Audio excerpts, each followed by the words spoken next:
Excel PU college ಗುರುವಾಯಿನಕೆರೆ, ಕರ್ನಾಟಕದ number 1 PU college. Admissions open now. May 21 ರಾಜ್ಯಾದ್ಯಂತ ಸರ್ಕಾರಿ ಬಸ್ ಸ್ಥಗಿತ ಆಗತ್ತಾ ಅನ್ನೋ ಪ್ರಶ್ನೆ ಇದೀಗ ಎದುರಾಗಿದೆ. ಮೇ 21 ರಾಜ್ಯಾದ್ಯಂತ ಸರ್ಕಾರಿ ಬಸ್ಗಳು ಸ್ಥಗಿತ ಆಗತ್ತಾ ಅನ್ನೋ ಪ್ರಶ್ನೆ ಎದ್ದಿದೆ.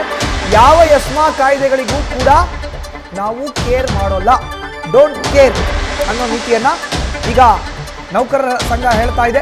ಯಾವ ಎಸ್ಮಾ ಕಾಯ್ದೆಗಳಿಗೂ ಕೂಡ ನಾವು ಕೇರ್ ಮಾಡಲ್ಲ.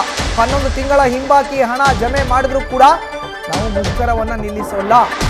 ಸರ್ಕಾರಕ್ಕೆ 19ನೇ ತಾರೀಕಿನವರೆಗೂ ಡೆಡ್ಲೈನ್ನ ಕೊಟ್ಟಿದ್ದಾರೆ ನೌಕರರು. ಬೇಡಿಕೆ ಪೂರ್ಣವಾಗಿ ಈಡೇರಿಸಿದ್ರೆ ಮಾತ್ರ ಮುಷ್ಕರ ವಾಪಸ್, ಇಲ್ಲವಾದ್ರೆ ಮೇ 19ರ ರಾತ್ರಿಯಿಂದಲೇ ಬಸ್ ಸಂಚಾರ ಸ್ಥಗಿತವಾಗುತ್ತೆ. ಮುಷ್ಕರ ತಡೆಯೋಕೆ ಸಾರಿಗೆ ಮುಖಂಡರ ಜೊತೆ ಸಭೆ ಕೂಡ ನಡೆಸುವಂತ ಸಾಧ್ಯತೆ ಇದೆ. ಕ್ರಿಯಾ ಸಮಿತಿಯ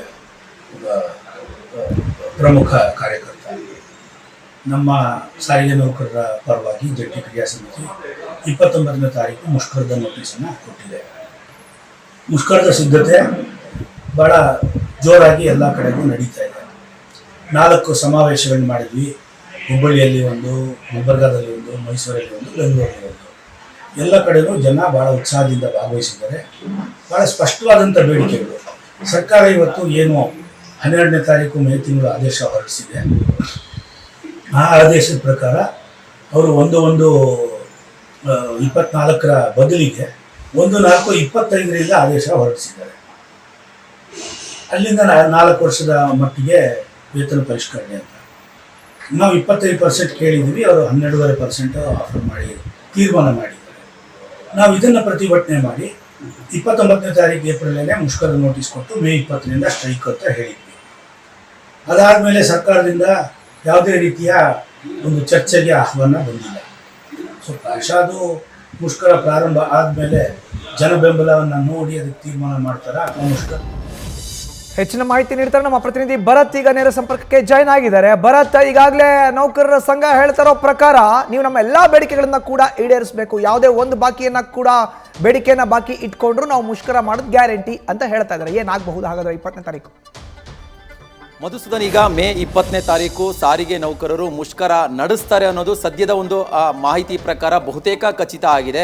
ಆದರೆ ಈ ಹಂತದಲ್ಲಿ ಸಾರಿಗೆ ನೌಕರರ ಮನವೊಲಿಸುವಂತಹ ಕೆಲಸಗಳು ಕೂಡ ತೆರೆಮರೆಯಲ್ಲಿ ಸಾಗ್ತಾ ಇದೆ. ಈಗಾಗಲೇ ಸಾರಿಗೆ ಇಲಾಖೆಯ ಅಧಿಕಾರಿಗಳ ಜೊತೆಗೆ ಸಾರಿಗೆ ಸಚಿವರ ಜೊತೆ ಸರಣಿ ಸಭೆಗಳು ಕೂಡ ಆಗಿದ್ದಾವೆ. ಆದರೆ ಎಲ್ಲವೂ ಕೂಡ ಸಫಲತೆ ಕಾಣಲಿಲ್ಲ. ಹಾಗಾಗಿ ಇಂದು ಕೂಡ ಕಾರ್ಮಿಕ ಇಲಾಖೆಯ ಆಯುಕ್ತರ ಜೊತೆ ಸಾರಿಗೆ ಮುಖಂಡರ ಒಂದು ಅಂತಿಮ ಹಂತದ ಒಂದು ಸಭೆ ಇದೆ. ಈ ಸಭೆಯಲ್ಲಿ ಬಹುತೇಕ ಅವರನ್ನು ಮನವೊಲಿಸುವಂತಹ ಕೆಲಸವನ್ನ ಮಾಡೋದಕ್ಕೆ ಅಧಿಕಾರಿಗಳು ಮುಂದಾಗ್ತಾರೆ. ಆದರೆ ಸಾರಿಗೆ ನೌಕರರು ತಮ್ಮ ಪಟ್ಟನ್ನ ಬಿಡ್ತಾ ಇಲ್ಲ. ಅಂದ್ರೆ ಈಗಾಗಲೇ ಸಾರಿಗೆ ಇಲಾಖೆ ಮುಂದೆ 6 ಬೇಡಿಕೆಗಳನ್ನ ಇಟ್ಟು ಇವರು ಮುಷ್ಕರಕ್ಕೆ ಒಂದು ಕರೆ ಕೊಟ್ಟಿರುವಂಥದ್ದು. ಇದರಲ್ಲಿ ಈಗಾಗಲೇ 2 ಪ್ರಮುಖವಾದ ಬೇಡಿಕೆಗಳಲ್ಲಿ ಸರ್ಕಾರ ರೆಸ್ಪಾನ್ಸ್ ಮಾಡಿದೆ. ಅಂದ್ರೆ ವೇತನ ಹಿಂಬಾಕಿ ವಿಚಾರದಲ್ಲಿ 38 ತಿಂಗಳ ಅರಿಯರ್ಸ್ ಕೊಡಲೇಬೇಕು ಅಂತೇಳಿ ಸಾರಿಗೆ ನೌಕರರು ಬೇಡಿಕೆ ಇಟ್ಟಿದ್ರು. ಇದರಲ್ಲಿ 26 ತಿಂಗಳ ಅರಿಯರ್ಸ್ನ ಕೊಡೋದಕ್ಕೆ ಸರ್ಕಾರ ಮುಂದಾಗಿತ್ತು. ಇದಕ್ಕೆ ಸಂಬಂಧಪಟ್ಟಂತೆ ಈಗಾಗಲೇ 11 ತಿಂಗಳ ವೇತನ ಹಿಂಬಾಕಿ ಹಣವನ್ನು ಕೂಡ ಸರ್ಕಾರ ಬಹುತೇಕ ಕಾರ್ಮಿಕರಿಗೆ ಜಮೆ ಮಾಡಿದೆ. ಆದರೆ ಕಾರ್ಮಿಕರ ಬೇಡಿಕೆ ಏನಂತಂದ್ರೆ ಇಲ್ಲಿ ಒಂದೇ ಏಕಕಾಲಕ್ಕೆ ನೀವು 26 ತಿಂಗಳ ವೇತನ ಹಿಂಬಾಕಿಯನ್ನು ಹಾಕಬೇಕು. ಈ ರೀತಿಯಾಗಿ ಕಂತಿನಲ್ಲಿ ಹಾಕಿದ್ರೆ ನಾವು ತಗೊಳ್ಳೋದಿಲ್ಲ ಅಂತೇಳಿ ಒಂದು ಅಭಿಪ್ರಾಯವನ್ನು ವ್ಯಕ್ತಪಡಿಸ್ತಾ ಇದ್ದಾರೆ. ಮತ್ತೊಂದು ಕಡೆ ವೇತನ ಪರಿಷ್ಕರಣೆ ವಿಚಾರದಲ್ಲಿ 1/1/2024 ಜನವರಿಯಿಂದಲೇ ವೇತನ ಪರಿಷ್ಕರಣೆಯನ್ನ ನೀವು ಕೊಡಲೇಬೇಕಾಗುತ್ತೆ ಅಂತೇಳಿ ಒಂದು ಬೇಡಿಕೆ ನೆಟ್ಟಿದ್ದಾರೆ. ಆದರೆ ಸರ್ಕಾರ 1/1/2025ರ ಮಾರ್ಚ್ ತಿಂಗಳಿನಿಂದ ಇದನ್ನ ಪರಿಷ್ಕರಣೆ ಮಾಡಿ ವೇತನ ಕೊಡೋದಕ್ಕೆ ಕೂಡ ಸರ್ಕಾರ ಮುಂದಾಗಿರೋದು. ಹಾಗಾಗಿ ಸಾರಿಗೆ ನೌಕರರು ಸರ್ಕಾರ ಕೊಟ್ಟಿರುವಂತಹ ಒಂದು ಏನು ಈಗ ಒಂದು ಸವಲತ್ತುಗಳನ್ನು ಕೊಡ್ತಾ ಇದೆ, ಅದನ್ನು ಒಪ್ಕೊಳ್ಳೋದಕ್ಕೆ ಅವರು ರೆಡಿ ಇಲ್ಲ. ಸೊ ಹಾಗಾಗಿ ಏಕಪಕ್ಷೀಯವಾಗಿ ಸರ್ಕಾರ ನಿರ್ಧಾರ ತೆಗೆದುಕೊಳ್ತಾ ಇದೆ. ಸಾರಿಗೆ ಮುಖಂಡರು, ಸಾರಿಗೆ ನೌಕರರು ಕೇಳ್ತಾ ಇರುವಂತದನ್ನ ಕೊಡೋದಕ್ಕೆ ಸರ್ಕಾರ ಕೂಡ ರೆಡಿ ಇಲ್ಲ. ಹಾಗಾಗಿ ನಾವು ಈ ಬಾರಿ ಮುಷ್ಕರವನ್ನ ಮಾಡ್ತೀವಿ. 20ನೇ ತಾರೀಕಿನಿಂದ ಅನಿರ್ದಿಷ್ಟಾವಧಿ ಮುಷ್ಕರ ಆಗುತ್ತೆ. ರಾಜ್ಯ ಸರ್ಕಾರದ 4 ನಿಗಮಗಳಲ್ಲಿ ರಾಜ್ಯಾದ್ಯಂತ ಕೆಲಸ ಮಾಡ್ತಾ ಇರುವಂತಹ ನಿರ್ವಾಹಕರು, ಕಂಡಕ್ಟರ್ಗಳು ಅಥವಾ ಇತರ ಸಿಬ್ಬಂದಿಗಳು ಬಸ್ ಅನ್ನ ಚಾಲನೆ ಮಾಡೋದಿಲ್ಲ ಅಂತೇಳಿ ಒಂದು ಎಚ್ಚರಿಕೆಯನ್ನು ಕೊಟ್ಟಿದ್ದಾರೆ. ಮೇ 19ನೇ ತಾರೀಕು ಮಧ್ಯರಾತ್ರಿವರೆಗೂ ಕೂಡ ನಿಮಗೆ ಟೈಮ್ ಕೊಡ್ತೀವಿ ಅಂತೇಳಿ ಸರ್ಕಾರಕ್ಕೆ ಎಚ್ಚರಿಕೆ ಕೊಟ್ಟಿದ್ದಾರೆ.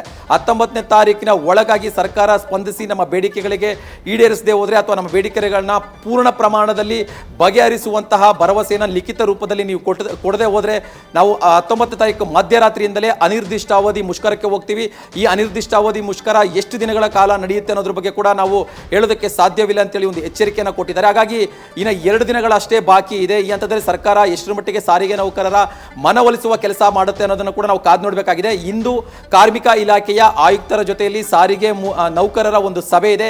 ಈ ಸಭೆಯಲ್ಲಿ ಏನಾದರೂ ಸಾರಿಗೆ ನೌಕರರ ಮನವೊಲಿಸುವಂಥ ಕೆಲಸ ಏನಾದರೂ ಆದರೆ ಖಂಡಿತವಾಗಿಯೂ ಈ ಮುಷ್ಕರ ವಾಪಸ್ ತೆಗೆದುಕೊಳ್ಳುವಂಥ ಸಾಧ್ಯತೆ ಇದೆ. ಒಂದು ವೇಳೆ ಅಧಿಕಾರಿಗಳ ಒಂದು ಮನವೊಲಿಸುವಲ್ಲಿ ಅಧಿಕಾರಿಗಳು ಸೋತ್ರೆ ಖಂಡಿತವಾಗಿ 20ನೇ ತಾರೀಕು ರಾಜ್ಯಾದ್ಯಂತ ಸರ್ಕಾರಿ ಸಾರಿಗೆ ಬಂದ್ ಆಗುವುದು ಬಹುತೇಕ ಖಚಿತ. ಮಧುಸೂದನ್, ಧನ್ಯವಾದ ಭರತ್ ನಿಮ್ಮ ಮಾಹಿತಿಗೆ. ನ್ಯೂಸ್ ಫಸ್ಟ್ ನಿರ್ಭೀತಿಯಿಂದ ನಿಮ್ಮ ಪರವಾಗಿ.